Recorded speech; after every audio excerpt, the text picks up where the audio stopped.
What's up, you guys? It is Ashlyn Makes Food, and we are here today making some food. Today we have potatoes au gratin, and this is a vintage recipe from my grandmother.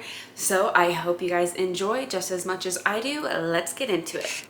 You'll want flour, Velveeta cheese, butter, russet potatoes, a yellow onion, and some milk. But of course, don't forget to check the description for a full ingredient list. 3 pounds of potatoes peeled, check. I've seen a lot of people snap and the job just gets done. I was trying it out and it wouldn't work. So if you know how to make that work, please let me know, because we have to slice 3 pounds of potatoes. That's probably the hardest part of making these, but I promise you it is so worth it. Now you'll have some potato slices that are going to be probably super thin, some that maybe aren't so thin like this one, and some that are really thin, and that's okay. Just do the best that you can. Once all of your potatoes are nice and sliced, go ahead and grab a 9x13 pan and just place all of your potatoes in there. We're then going to wash the potatoes. This step is crucial. Look at how dirty that water is. While your potatoes are soaking in cold water, you can go ahead and dice up your onions. Sometimes the peel is super easy to take off, and other times you're going to have to fight with it. Luckily, mine was easy. Now, I love cutting onions like this. You just want to do super tiny slivers. You can see me just barely making some little tiny slivers, and I'm not cutting all the way to the root. That is crucial. The root is going to hold the onion together. So once you have all of your slices together, you can see here, they are thin-ish. Honestly, I could have done better, but it is what it is. Then you're going to go horizontally through the onion, I guess you could say. Go through. I don't really go super deep. I'm kind of lazy with that because sometimes the knife scares me. Let's be real. And then just hold all of the onion slices together and then just dice it down. And you can do this as thin or as big as you want. Some people like to chew their onions. I don't really like to chew the onions. I just like the flavor of the onion. So I like it to be as small as possible.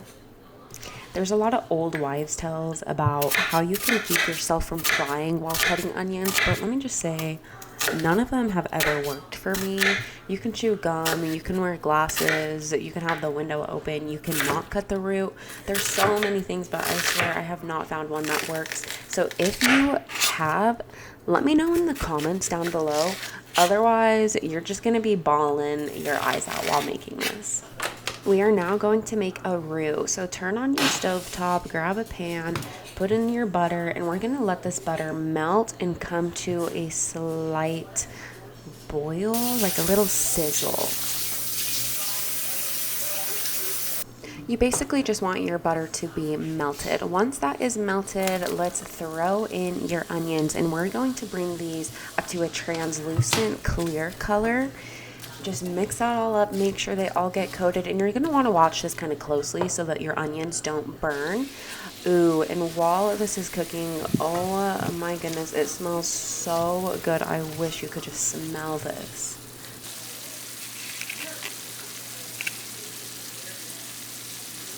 Now for the roux part, we're going to add in our flour. Just go ahead and sprinkle this all in, and we're just going to mix it all up so that the roux can thicken.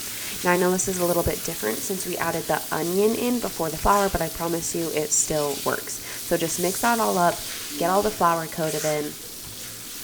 Once that's all mixed together, we're going to add in our milk. Now I like to do this in 3 parts. That way I can make sure that the sauce fully thickens up each time. So just slowly mix that in. You can set the milk off to the side, and you'll know once this is thick.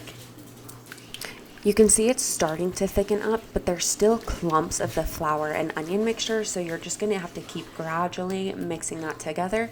Once it's looking like this, you're golden. Let's add in our next third portion of the milk, and again, stir that up and get it all blended.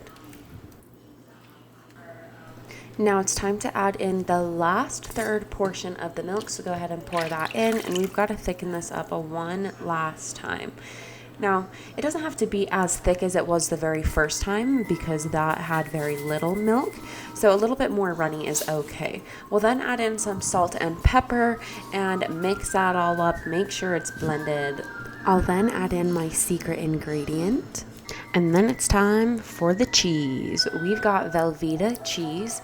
I have thinly sliced this so that way it will mix in the sauce better. So just go ahead and take your time and slowly mix this together. You should be on about a low to medium heat. We'll then turn on the oven to 350 degrees. My cheese is almost all the way melted, so I'm just doing the final touches and kind of whisking the cheese in. Now, you could totally use a whisk to make this process easier. Hindsight, I should have done that.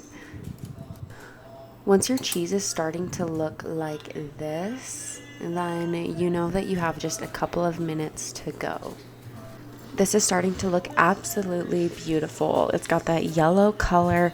It's starting to boil. So we are ready to add this into our potato mixture. Grab your pan of potatoes and make sure you have drained your water.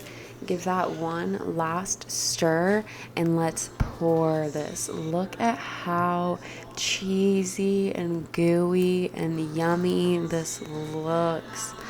That steam coming off, it just smells so good. We've got a cheesy smell, an oniony smell. Oh, I am so excited to eat this. Before placing it into the oven, I'm going to just mix this all up so that I'm sure each potato has some of this sauce on it.